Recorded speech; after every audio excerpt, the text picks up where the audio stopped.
BBC প্রবাহে আপনাদের সবাইকে স্বাগত জানাচ্ছি। আমি শারমিন রমা। শুরুতেই দেখে নেব আজ কি থাকছে। খালেদা জিয়ার মৃত্যুতে নির্বাচন পেছানোর সুযোগ নেই, মায়ের অসমাপ্ত কাজ শেষ করতে চান তারেক রহমান। ভারতের সঙ্গে গোপন বৈঠকের খবর অস্বীকার জামায়াত আমিরের, বিভ্রান্তিকর সংবাদ থেকে বিরত থাকার আহ্বান। আনঅফিসিয়াল ফোন বন্ধের প্রক্রিয়া শুরু, বিটিআরসি কার্যালয়ে মোবাইল ব্যবসায়ীদের হামলা ভাঙচুর। 6 মাস ব্যবধানে আবারও কমল সঞ্চয়পত্রের মুনাফা, সর্বোচ্চ হার 10.59%। পরিত্যক্ত সাবওয়ে স্টেশনে মামদানির শপথ, নিউ ইয়র্কবাসীর জীবন সহজ করার প্রতিশ্রুতি পুনর্ব্যক্ত। দেখছিলেন সংবাদ শিরোনাম, এবার বিস্তারিত। বিএনপির চেয়ারপারসন খালেদা জিয়ার মৃত্যুতে নির্বাচন স্থগিত বা পেছানোর কোনো সুযোগ নেই বলে জানিয়েছেন দলটির স্থায়ী কমিটির সদস্য সালাউদ্দিন আহমদ। 1 ডিসেম্বর বৃহস্পতিবার গুলশানের সংবাদ মাধ্যমের সঙ্গে আলাপকালে সালাউদ্দিন আহমদ একথা বলেন। সালাউদ্দিন বলেন, বাছাই ও প্রতীক বরাদ্দের পর এমন ঘটলে আইনি জটিলতার কারণে স্থগিতের প্রশ্ন আসতে পারত, কিন্তু এখন সে পরিস্থিতি নেই। বাছাইয়ের আগেই তিনি নেই। আইনগতভাবে লিগ্যাল এন্টিটি হিসেবে তিনি আর বিদ্যমান নন, সেজন্য তার মনোনয়নপত্র বাছাইয়ে টিকবে না। সেক্ষেত্রে বিকল্প প্রার্থীর মনোনয়ন যদি টিকে যায় তাহলে তারাই প্রার্থী হবেন। এদিকে মায়ের মৃত্যু, জানাজা ও দাফনের মতো কঠিন মুহূর্তে দেশের মানুষের অভূতপূর্ব উপস্থিতি একাকিত্বে ভুগতে দেয়নি বলে জানিয়েছেন বিএনপির ভারপ্রাপ্ত চেয়ারম্যান তারেক রহমান। সকালে নিজের ভেরিফাইড ফেসবুক পেজে তিনি বলেন, তার অনুপস্থিতির শূন্যতা ভাষায় প্রকাশ করার মতো নয়। তবু এই কঠিন মুহূর্তে দেশের মানুষের অভূতপূর্ব উপস্থিতি আমাকে একাকিত্বে ভুগতে দেয়নি। তিনি আরও বলেন, একাগ্রতা ও দায়বদ্ধতার সঙ্গে আমি প্রতিশ্রুতি দিচ্ছি, যেখানে আমার মার পথ চলা থেমেছে সেখানে আমি চেষ্টা করব সেই পথযাত্রাকে এগিয়ে নিতে।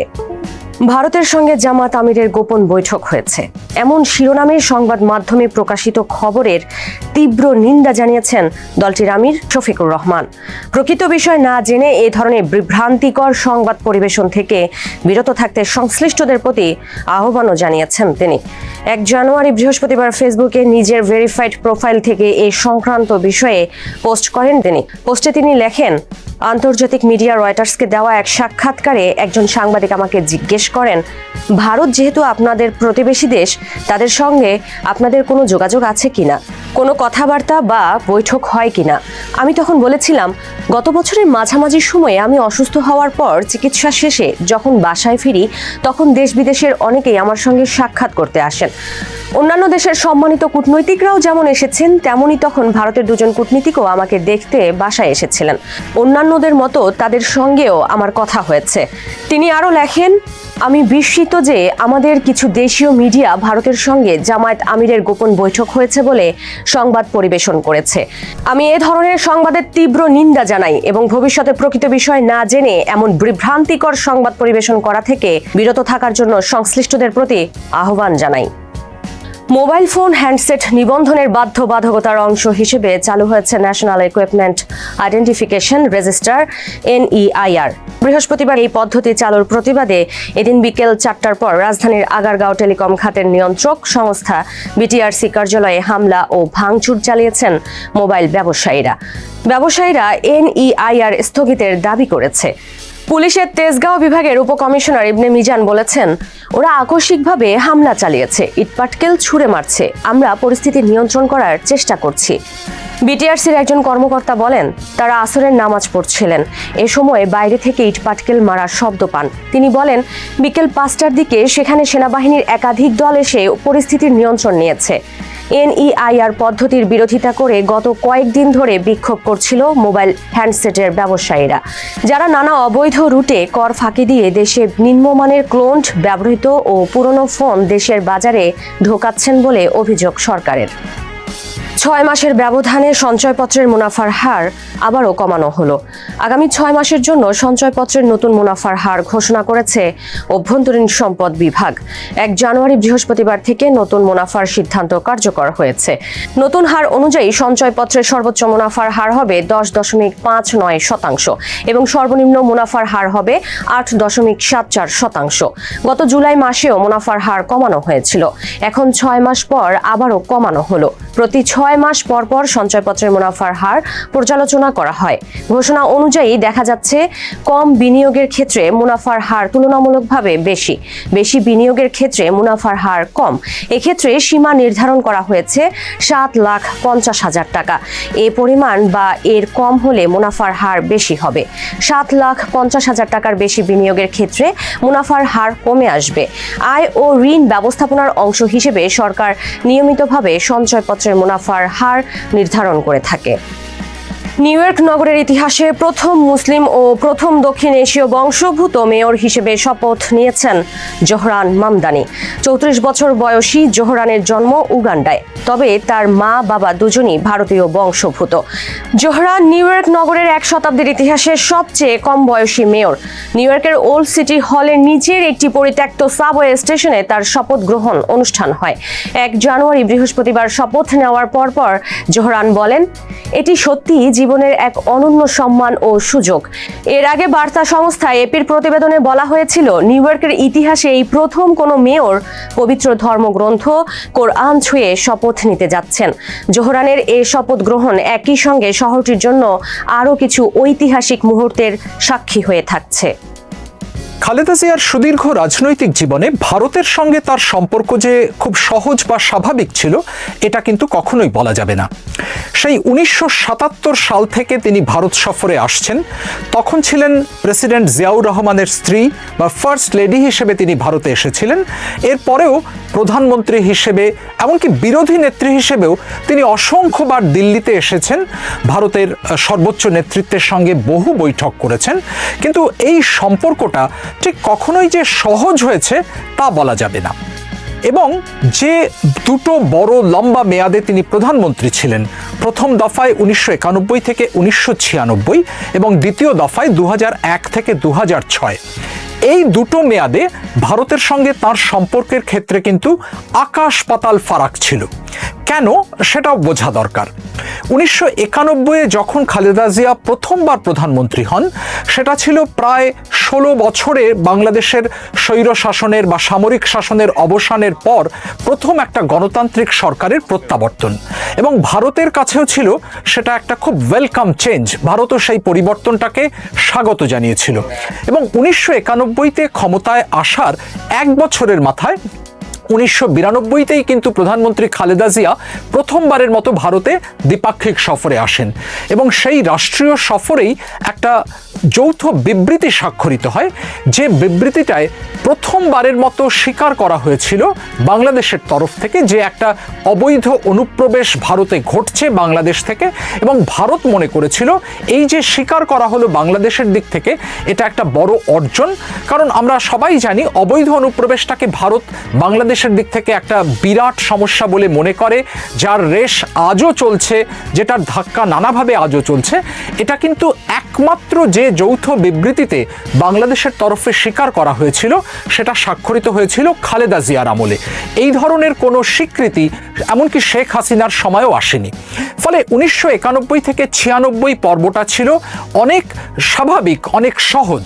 কিন্তু এই পট পরিবর্তনটা হলো 2001 থেকে 2006 খালেদা জিয়া যখন দ্বিতীয়বারের মতো প্রধানমন্ত্রী হিসেবে ক্ষমতায় এলেন।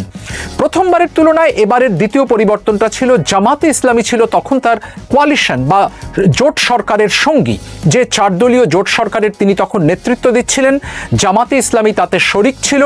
জামাতের নেতারা সেই ক্যাবিনেটে, তার ক্যাবিনেটে গুরুত্বপূর্ণ মন্ত্রণালয়ের দায়িত্ব পেয়েছিলেন, এবং সেই আমলেই ঘটেছিল সেই 2004 সালের অস্ত্র পাচার মামলা চট্টগ্রাম বন্দরে, যেটাকে ভারত কখনোই হালকাভাবে নেয়নি। ভারত মনে করেছিল যে এই সময়কালটায় ভারতের যেটা নিরাপত্তা কনসার্ন, যে নিরাপত্তা ইস্যুগুলোতে ভারতের উদ্বেগের জায়গা, সেই জায়গাটায় খালেদা জিয়া কিন্তু ভারতের স্বার্থের প্রতি নজর দিচ্ছেন না, বরং তিনি উত্তর পূর্ব ভারতের সশস্ত্র বিচ্ছিন্নতাবাদী গোষ্ঠীগুলোকে বাংলাদেশের মাটিতে শিবির গড়তে দিচ্ছেন, বা না দিলেও তিনি চোখ বুজে থাকছেন তাদের তৎপরতার ব্যাপারে। এটা ছিল ভারতের বরাবরের অভিযোগ। এবং এই নিরাপত্তার ইস্যুতেই কিন্তু খালেদা জিয়ার সঙ্গে ভারতের সম্পর্কটা শীতলতার দিকে যায়, সম্পর্কটা তলানিতে গিয়ে ঠেকে এই দ্বিতীয় প্রধানমন্ত্রীত্বের পর্বে। এরপরে তিনি যখন 2009 থেকে বিরোধী নেত্রীর ভূমিকায় অবতীর্ণ হলেন, তারপরেও ভারতের দিক থেকে একটা অলিভ ব্রাঞ্চ বলা যেতে পারে অফার করা হয়েছিল, অর্থাৎ একটা সমঝোতা, একটা স্বাভাবিকতায় ফেরার চেষ্টা দেখা গিয়েছিল যখন 2012 অক্টোবরে তাঁকে দিল্লিতে রাষ্ট্রীয় সফরে বিরোধী নেত্রী হিসেবে ভারতে আমন্ত্রণ জানানো হয়। এবং সেই সফরের সময়ই ভারতীয় পররাষ্ট্র মন্ত্রণালয় বলেছিল, যা হবার হয়ে গেছে, পেছনে যা ঘটে গেছে সেদিকে আমরা আর তাকাতে চাই না, গাড়ি এগোচ্ছে, রিয়ার ভিউ মিরারে আমরা আর তাকাবো না। আশা করা হয়েছিল, ধারণা করা হয়েছিল যে এখান থেকে খালেদা জিয়ার নেতৃত্বাধীন বিএনপির সঙ্গে ভারতের সম্পর্কটা বোধহয় আবার একটা স্বাভাবিকতার দিকে এগোবে, সহজ হয়ে উঠবে। কিন্তু এর কিছুদিন পরেই যখন ভারতের তৎকালীন রাষ্ট্রপতি প্রণব মুখার্জি বাংলাদেশ সফরে গেলেন, তখন খালেদা জিয়া তার সঙ্গে দেখা করেননি এবং এই ঘটনাকে কেন্দ্র করে আবার একটা তিক্ততার সৃষ্টি হলো, যেই তিক্ততার অবসান আজ অবধি হয়ে ওঠেনি ঠিক মতো। এবং বিএনপির পর থেকে তারপর ভারতের সম্পর্ক তলানির দিকেই গেছে।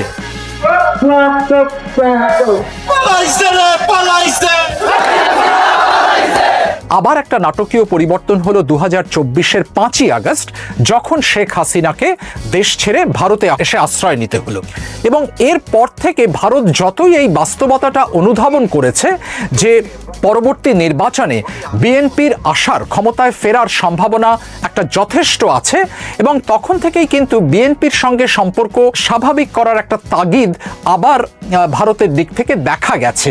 এবং সেটাও কিন্তু খালেদা জিয়া তার জীবদ্দশাতেই দেখে যেতে পারলেন। ফলে বলা যেতে পারে একটা তার রাজনৈতিক জীবনে, তার দীর্ঘ রাজনৈতিক পরিক্রমায় ভারতের সঙ্গে সম্পর্ক একটা বৃত্ত সম্পূর্ণ করেছে। এবং এই বৃত্তে নানা ওঠাপড়া ছিল, নানা চড়াই উতরাই ছিল, কিন্তু তারপরেও উনি হয়তো এটা দেখে যেতে পেরেছেন যে ভারত আবার বিএনপির সঙ্গে সম্পর্ক স্বাভাবিক করার তাগিদ দেখাচ্ছে তার রাজনৈতিক বাস্তবতা থেকে, রাজনৈতিক অনুধাবন থেকে। এবং এই কারণেই এই সম্পর্কটা এত বৈচিত্র্যময় এবং এটাকে কখনোই সহজ স্বাভাবিক সম্পর্ক বলা যাবে না। Shubhajyoti Ghosh, BBC news Bangla, Delhi. 2025 সালে বাংলাদেশের রাজনীতি ছিল ঘটনাবহুল। শেখ হাসিনার মৃত্যুদণ্ডের রায়, খালেদা জিয়ার মৃত্যু, নির্বাচনের তফসিল ঘোষণা, শরীফ ওসমান হাদির মৃত্যু ও তারেক রহমানের দেশে ফেরা নিয়ে তুমুল আলোচনা ছিল বছরের শেষ দিকে। আর সারা বছর আলোচনায় ছিল নির্বাচন, জুলাই সনদ, মব ভায়োলেন্সের মতো বিষয়। চলুন জেনে নেই এই বছরে বাংলাদেশের আলোচিত কিছু ঘটনা।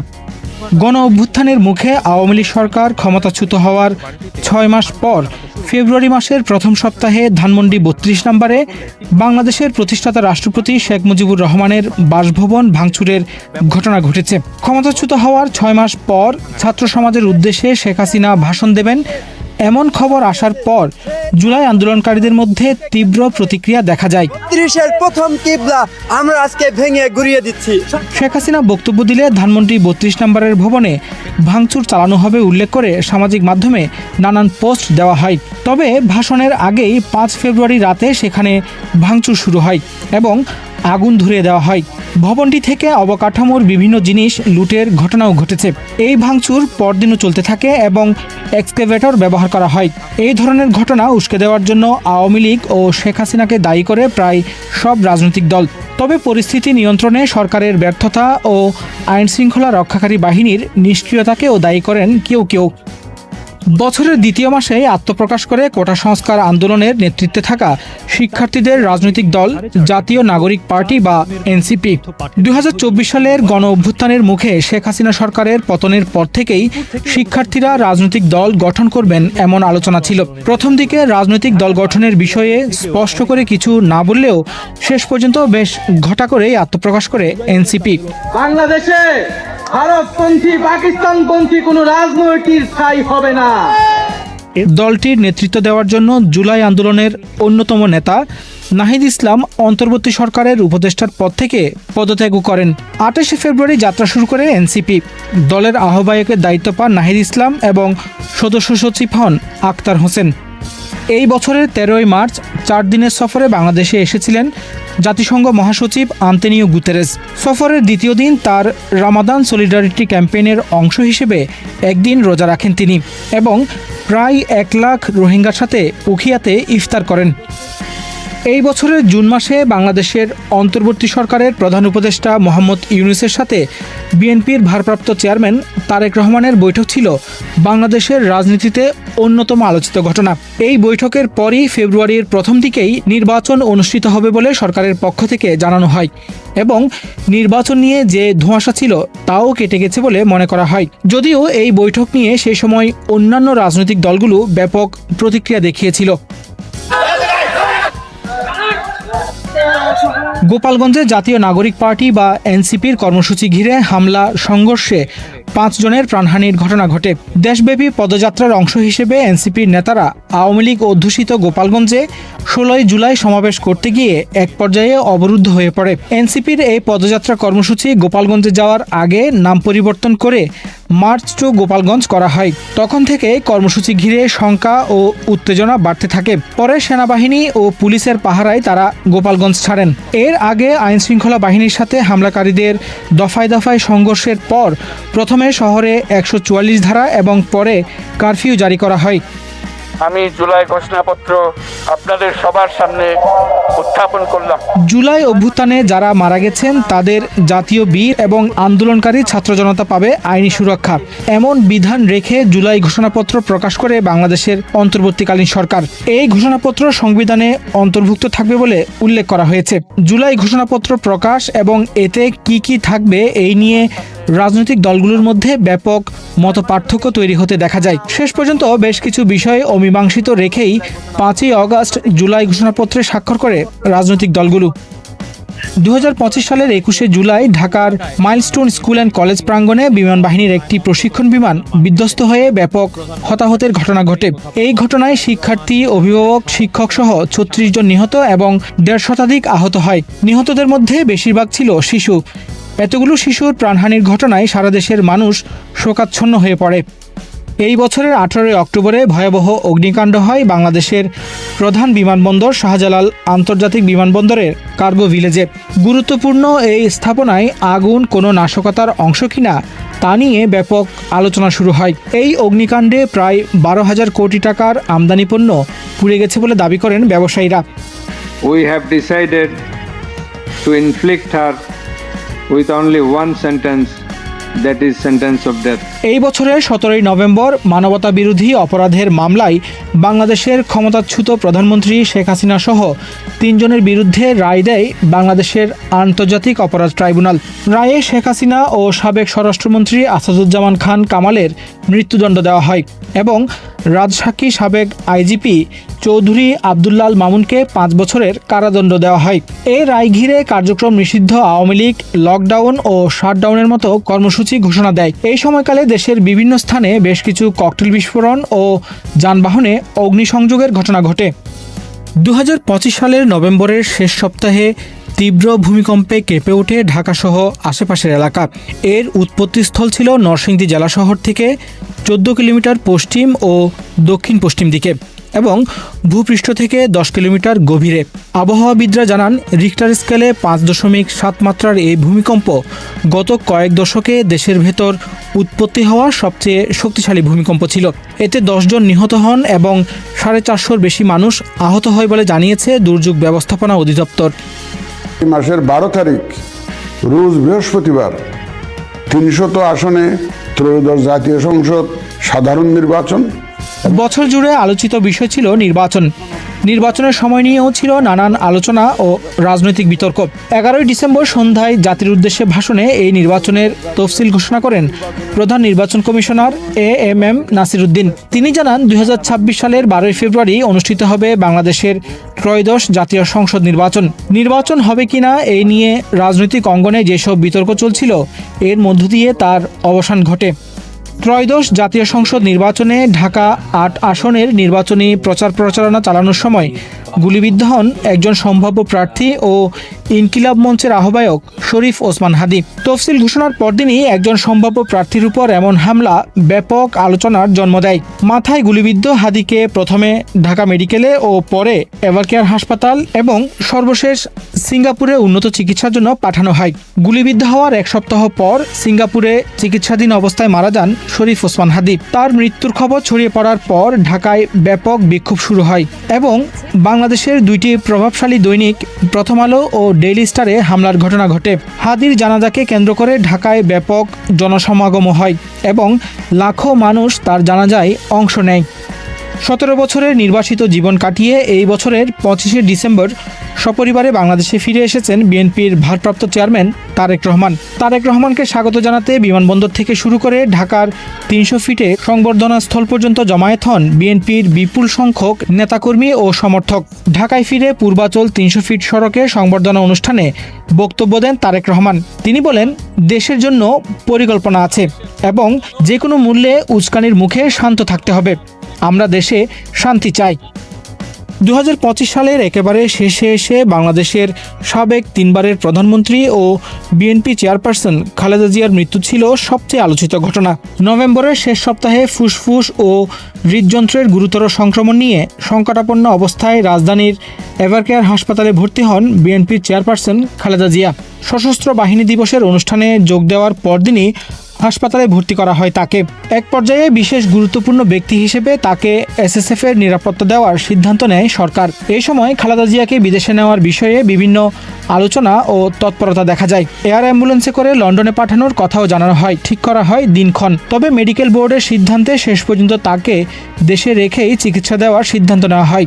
মাকে দেখতে তার বড় ছেলে ও বিএনপির ভারপ্রাপ্ত চেয়ারম্যান তারেক রহমান দেশে ফিরবে কিনা তা নিয়ে ব্যাপক আলোচনাও শুরু হয়। এর মধ্যে দেশে ফেরার বিষয়ে একক সিদ্ধান্ত নেওয়ার সুযোগ নেই বলে ফেসবুকে স্ট্যাটাস দেন তারেক রহমান। সেটি নিয়েও তৈরি হয় নানান আলোচনা ও প্রশ্ন। যদিও 25শে ডিসেম্বর তিনি দেশে ফিরে আসেন। খালেদা জিয়া 30শে ডিসেম্বর ভোরে ঢাকার এভারকেয়ার হাসপাতালে চিকিৎসাধীন অবস্থায় মারা যান। 31শে ডিসেম্বর বাংলাদেশের সংসদ ভবন এলাকায় তার জানাজা অনুষ্ঠিত হয়, যেখানে দেশের বিভিন্ন প্রান্ত থেকে লাখ লাখ মানুষ অংশ নেয়। পরে তাকে জিয়াউর রহমানের কবরের পাশে দাফন করা হয়। এইসব ঘটনার পাশাপাশি বছরের নানান সময়ে দেশজুড়ে সংখ্যালঘুদের উপর হামলা, মব ভায়োলেন্স এবং ধর্ষণের বেশ কিছু ঘটনা আলোচনায় উঠে এসেছে। এর মধ্যে মাগুরায় বোনের বাড়িতে গিয়ে ধর্ষণের শিকার হয়ে শিশুর মৃত্যু, কুমিল্লায় এক নারীর সম্ভ্রমহানির ভিডিও ছড়িয়ে দেওয়া এবং ময়মনসিংহে এক বাউলকে হেনস্থার ভিডিও দেশজুড়ে ব্যাপক আলোড়ন তোলে। 2025 সালের একেবারে শেষ দিকে এসে ভেনেজুয়েলার একটি ডকিং ফ্যাসিলিটিতে সামরিক হামলা চালিয়েছে যুক্তরাষ্ট্র। এই স্বীকারোক্তি দিলেন মার্কিন প্রেসিডেন্ট ডোনাল্ড ট্রাম্প নিজেই। ফ্লোরিডায় ইসরায়েলি প্রধানমন্ত্রী বেনিয়ামিন নেতানিয়াহুর সঙ্গে বৈঠকের সময় তিনি বলেন, ভেনেজুয়েলায় একটি বিস্ফোরণ ঘটেছে। নৌকায় মাদক বোঝাইয়ের কাজে ব্যবহৃত হতো সেটি। সেখানে অবস্থান করা সব নৌকায় আঘাত করেছি। নিজেকে শান্তির প্রেসিডেন্ট হিসেবে প্রচার এবং 2025 সালে 8টি যুদ্ধবন্ধের দাবিতে নোবেল শান্তি পুরস্কার পাওয়ার আশায় ছিলেন ট্রাম্প। যদিও সংঘাত পর্যবেক্ষণকারী সংস্থা ACLED এর বরাত দিয়ে আল জাজিরার প্রতিবেদনে জানানো হয় 2025 সালের 20 জানুয়ারি ট্রাম্প ক্ষমতা গ্রহণের পর থেকে বিদেশের ড্রোন বা বিমান ব্যবহার করে মোট 622টি বোমা হামলা চালিয়েছে যুক্তরাষ্ট্র। 2025 সালে মোট 7টি দেশে সামরিক হামলা চালিয়েছে যুক্তরাষ্ট্র। এর মধ্যে সব শেষ হামলাটি করেছে ভেনেজুয়েলার ভূখণ্ডে। দেশটির একটি বন্দরে হামলার কথা জানালেও বিস্তারিত জানাননি ট্রাম্প। এর আগে 2025 সালের আগস্ট থেকে ক্যারিবীয় সাগরে কয়েক দশকের মধ্যে সবচেয়ে শক্তিশালী সামরিক উপস্থিতি মোতায়েন করেছে যুক্তরাষ্ট্র। সেপ্টেম্বর থেকে ক্যারিবীয় ও পূর্ব প্রশান্ত মহাসাগরীয় অঞ্চলে ভেনেজুয়েলার অন্তত 30টি জাহাজে হামলা চালিয়েছে মার্কিন সামরিক বাহিনী। হিউম্যান রাইটস ওয়াচ জানিয়েছে, এসব হামলায় অন্তত 95 জন নিহত হয়েছে। এসব ঘটনাকে বিচার বহির্ভূত হত্যাকাণ্ড হিসেবে আখ্যা দিয়েছে সংস্থাটি। যদিও একে ভেনেজুয়েলা থেকে মাদক পাচারের বিরুদ্ধে জাতীয় জরুরি অবস্থা হিসেবে উল্লেখ করেছে ট্রাম্প প্রশাসন, আর যুক্তরাষ্ট্রের অভিযোগ অস্বীকার করে আসছে ভেনেজুয়েলা। বড়দিনের ঠিক আগেই নাইজেরিয়ার উত্তর পশ্চিমাঞ্চলীয় সোকোতো রাজ্যে হামলা চালায় যুক্তরাষ্ট্র। একে শক্তিশালী ও প্রাণঘাতী বলে বর্ণনা করেছেন ট্রাম্প। ওয়াশিংটনের দাবি, ISIL সংশ্লিষ্ট গোষ্ঠীগুলোকে লক্ষ্য করেই এই অভিযান পরিচালনা করা হয়েছে। হামলার আগে কয়েক সপ্তাহ ধরে নাইজেরিয়া সরকারের ওপর কূটনৈতিক চাপ সৃষ্টি করে আসছিল যুক্তরাষ্ট্র। নাইজেরিয়া সরকারের বিরুদ্ধে খ্রিস্টান গণহত্যায় মদদের অভিযোগ তুলেছেন ট্রাম্প ও টেড ক্রুজ সহ সিনিয়র রিপাবলিকান নেতারা। তবে অভিযোগ অস্বীকার করে নাইজেরিয়া সরকার জানিয়েছে, চলমান সহিংসতায় মুসলিম ও খ্রিস্টান উভয় সম্প্রদায়ই ক্ষতিগ্রস্ত হচ্ছে। নাইজেরিয়ার মধ্যাঞ্চলীয় মিডল বেল্ট অঞ্চলে খ্রিস্টান কৃষকদের ওপর হামলার অভিযোগ থাকলেও মার্কিন সামরিক অভিযান চালানো হয়েছে উত্তরের সোকোতে অঞ্চলে। লাকুরাওয়া নামে একটি নতুন সশস্ত্র গোষ্ঠীকে লক্ষ্য করেই এই হামলা চালানো হয়। সোমালিয়ায় দীর্ঘদিন ধরেই আল কায়েদা সংশ্লিষ্ট আল শাবাব এবং ISIL এর একটি শাখার বিরুদ্ধে বিমান হামলা চালিয়ে আসছে যুক্তরাষ্ট্র। মার্কিন প্রেসিডেন্ট হিসেবে প্রথম মেয়াদে সোমালিয়া থেকে মার্কিন সৈন্য প্রত্যাহার করেছিলেন ট্রাম্প। 2022 সালে পুনরায় মোতায়েন করে বাইডেন প্রশাসন। আর ট্রাম্পের দ্বিতীয় মেয়াদে সোমালিয়ায় বিমান হামলার মাত্রা অভাবনীয়ভাবে বেড়েছে। পর্যবেক্ষকদের মতে 2025 সালে সোমালিয়ায় অন্তত 111টি হামলা চালিয়েছে যুক্তরাষ্ট্র, যা বুশ, ওবামা ও বাইডেন প্রশাসনের সময়কার সম্মিলিত হামলার সংখ্যাকেও ছাড়িয়ে গেছে। 2025 সালের 19 ডিসেম্বর সিরিয়ায় ISIL এর 70টি অবস্থানে বিমান হামলা চালিয়েছে যুক্তরাষ্ট্র। এক সপ্তাহ আগে পালমিয়ার এক বন্দুকযুদ্ধে 2 মার্কিন সেনা এবং একজন দোভাষী নিহতের প্রতিশোধ হিসেবে এই হামলা চালানো হয়, যদিও কোনো গোষ্ঠী এই হামলার দায় স্বীকার করেনি। তবে এর জন্য সরাসরি ISIL কে দায়ী করছেন ট্রাম্প। 2025 সালের মাঝামাঝিতে ইরান ও ইসরায়েলের মধ্যে উত্তেজনা দেখা দিলে হস্তক্ষেপ করে যুক্তরাষ্ট্র। 22 জুন ইরানের 3টি প্রধান পারমাণবিক কেন্দ্রে হামলা চালায় মার্কিন বাহিনী। অত্যন্ত সুপরিকল্পিত এই অভিযানে মার্কিন বিমান ও নৌবাহিনী অংশ নেয়। ট্রাম্প দাবি করেছেন, তেহরানের পারমাণবিক হুমকি মোকাবিলা করতেই নাতানজ, ইস্পাহান এবং ফোর্দোর স্থাপনাগুলোতে এই হামলা চালানো হয়েছে। পেন্টাগনের হিসাব মতে এই হামলায় ইরানের পারমাণবিক কর্মসূচি অন্তত 2 বছর পিছিয়েছে। লোহিত সাগরে ইসরায়েল সংশ্লিষ্ট জাহাজে হুথি বিদ্রোহীদের হামলার প্রতিবাদে 2024 সালের শুরু থেকেই ইয়েমেনে হামলা চালিয়ে আসছে যুক্তরাষ্ট্র। 2025 সালের মার্চ মাসে অপারেশন রাফ রাইডার নামে এই হামলা আরও তীব্র ও দৈনিক ভিত্তিতে শুরু করে ট্রাম্প প্রশাসন। ওমানের মধ্যস্থতায় মে মাসে যুদ্ধবিরতির আগ পর্যন্ত মার্কিন হামলায় ইয়েমেনের বন্দর, বিমানবন্দর, রাডার সিস্টেম এবং নানা গুরুত্বপূর্ণ অবকাঠামো ধ্বংস হয়। ওই হামলায় হতাহতের সংখ্যা নিয়ে 2 পক্ষ ভিন্ন ভিন্ন তথ্য দিয়েছে। 2025 সালের 13 মার্চ ইরাকের আল আনবার প্রদেশে মার্কিন বিমান হামলায় ISIL এর দ্বিতীয় শীর্ষ নেতা আব্দুল্লাহ আবু খাদিজা নিহত হন। ইরাকি গোয়েন্দা সংস্থার সঙ্গে যৌথ সমন্বয়ে অভিযানটি চালানো হয়। প্রেসিডেন্ট হিসেবে প্রথম মেয়াদের নির্বাচনী প্রচারণা থেকেই আমেরিকা ফার্স্ট নীতির কথা বলেছিলেন ডোনাল্ড ট্রাম্প। বিদেশি যুদ্ধে অপ্রয়োজনীয় ব্যয় এবং মধ্যপ্রাচ্যে দীর্ঘস্থায়ী সামরিক হস্তক্ষেপ বন্ধের প্রতিশ্রুতি দিয়ে সাধারণ মানুষের ব্যাপক সমর্থন আদায় করেছিলেন তিনি। এক প্রেসিডেন্সিয়াল বিতর্কে বুশ প্রশাসনের তীব্র সমালোচনা করে ট্রাম্প বলেছিলেন, 9/11 হামলার পর ইরাক যুদ্ধ ছিল একটি বিশাল বড় ভুল। ওই যুদ্ধে $2 ট্রিলিয়ন বেশি অর্থ অপচয় হয়েছে এবং প্রাণ হারিয়েছে হাজারো মার্কিন সেনা। 2025 সালের জানুয়ারিতে দ্বিতীয় মেয়াদে দায়িত্ব নেওয়ার সময়ও বিশ্বজুড়ে শান্তি পুনরুদ্ধারের অঙ্গীকার করেন ট্রাম্প। শপথ অনুষ্ঠানে তিনি বলেন, যুদ্ধে জয়ী হওয়ার মাধ্যমে নয়, বরং যুদ্ধ শেষ করার ওপর সফলতা নির্ভর করছে। বিশ্লেষকদের মতে শান্তি বজায় রাখার এই বক্তব্যের পেছনে ট্রাম্পের কোনো গভীর বা দীর্ঘস্থায়ী কূটনৈতিক কৌশল নেই। কুইন্সি ইনস্টিটিউট ফর রেসপন্সিবল স্টেটক্রাফট এর বিশেষজ্ঞ সারাং শিডোর বলেন, দক্ষিণ আমেরিকায় ট্রাম্পের বর্তমান পদক্ষেপ বিংশ শতাব্দীর পুরনো হস্তক্ষেপবাদী নীতির কথাই মনে করিয়ে দেয়, যখন লাতিন আমেরিকার বিভিন্ন দেশের সরকার পতনে সরাসরি ভূমিকা রেখেছিল যুক্তরাষ্ট্র। তিনি আরও বলেন, লাতিন আমেরিকা, নাইজেরিয়া ও সোমালিয়ায় সাম্প্রতিক হামলাগুলো মূলত বিদেশের মাটিতে সামরিক শক্তি প্রদর্শনের মাধ্যমে যুক্তরাষ্ট্রের অভ্যন্তরীণ রাজনীতিতে নিজের প্রভাব জাহির করার একটি কৌশল। সবাইকে শুভকামনা জানিয়ে আমি শারমিন রমাজ এখানেই বিদায় নিচ্ছি। ভালো থাকবেন।